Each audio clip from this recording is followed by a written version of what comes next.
Good morning, good afternoon, good evening, wherever you are watching from.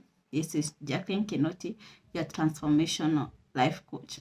So if you are returning a viewer or subscriber, I appreciate. If you're new here, please remember to subscribe.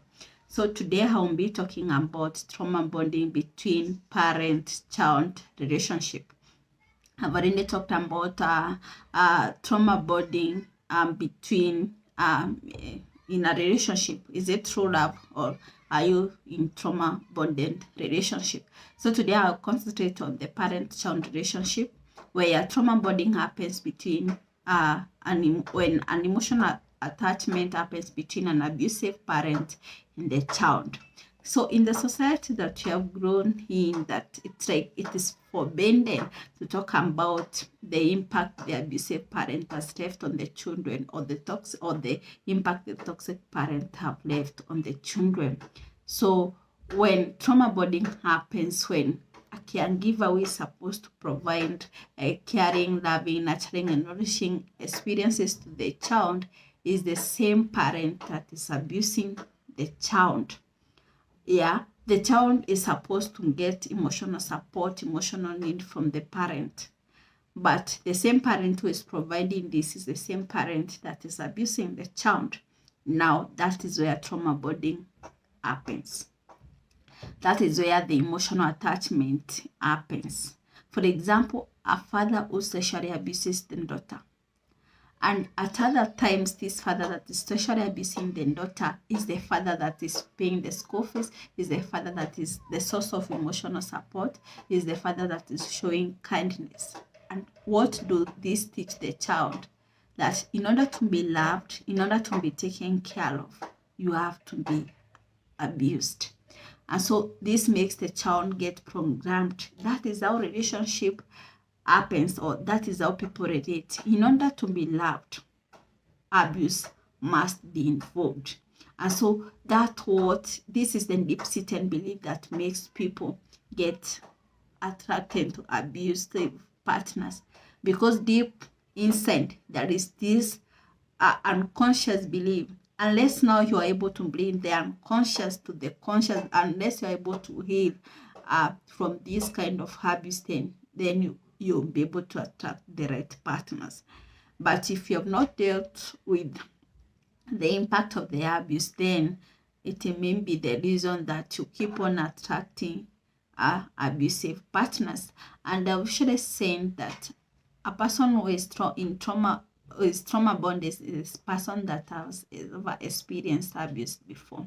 And so when you're trauma bonded, maybe in the relationship, there is a very that I mean, is it true love, or is it trauma bonding? And so this trauma bonding doesn't happen in the adulthood. It starts from the childhood, where the parent who is the source of your emotional support is the person that is abusing you.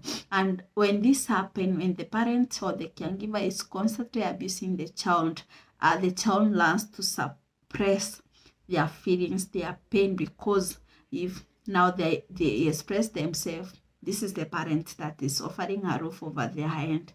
This is the same parent that is offering emotional support, and they have nowhere to go. So in order not to upset the caregiver, in order not to upset the parent that is abusing them, what they do, instead of now saying how they are feeling, instead of saying maybe they are hurt, they'll come and learn that they are not good enough.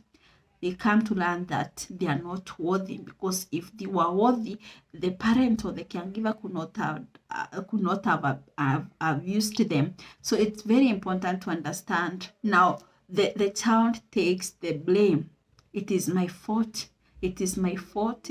I'm not good enough. That is why the caregiver is abusing me. And instead of not upsetting this parent or doing against what they want, you just go along with what this person is doing. If they are abusing, you get no voice of yourself, because what if I talk, maybe the support will be withdrawn. And so what happens to the child? The child does whatever they could do to make it up to this parent, because in order to to get that a feeling of love, you have to do something. You have to please this parent because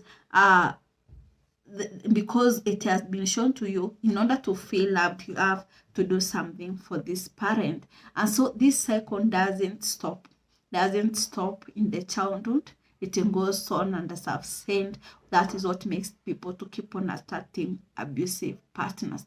Trauma bonding is like it goes like a cycle. For example, today maybe your parent is talking good things to you, is telling you great things, is appreciating you on what you do. Then the next day or the next few weeks, the next few months, they will start humiliating you, they will start abusing you, calling all kind of names, they will start maybe saying things that are not pleasing, that are hurtful to you. And then after some time, they come and apologize again, and there is a peaceful moment. And because you as a child, you've been used, there is that time they are providing good things, they are buying you gifts, there is that constant communication, they are providing that emotional support. Maybe you're going through so much, and this parent is suffering that emotional support.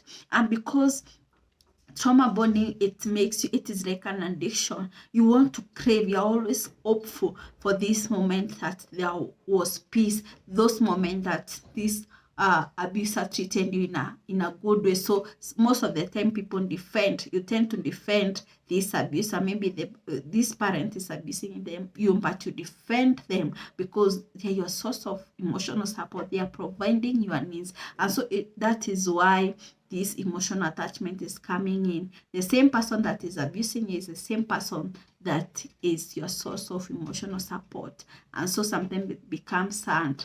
And sometimes many people who are trauma bonded, even they don't realize that they are trauma bonded. But there is a video that I've created that shows that signs that you can able to know if you're trauma bonded or not.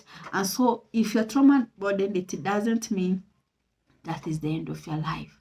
I should say there is no situation that is hopeless unless the involved party or unless the person that is involved has decided it is their fate. I've usually seen that the power of neuroplasticity has shown that a person can rewire and deprogram their mind, and that is very possible. You can seek help so that you can able to deal with unresolved traumas, because I've seen that a person who is trauma bonded is a person that has experienced abuse before. And so that is why it's very important, it's very vital that you address the effect of the abuse that you've gone on through, or the effect of traumas, or then you address the traumas that you have not dealt with. Thank you. That is all for today. See you in the next video.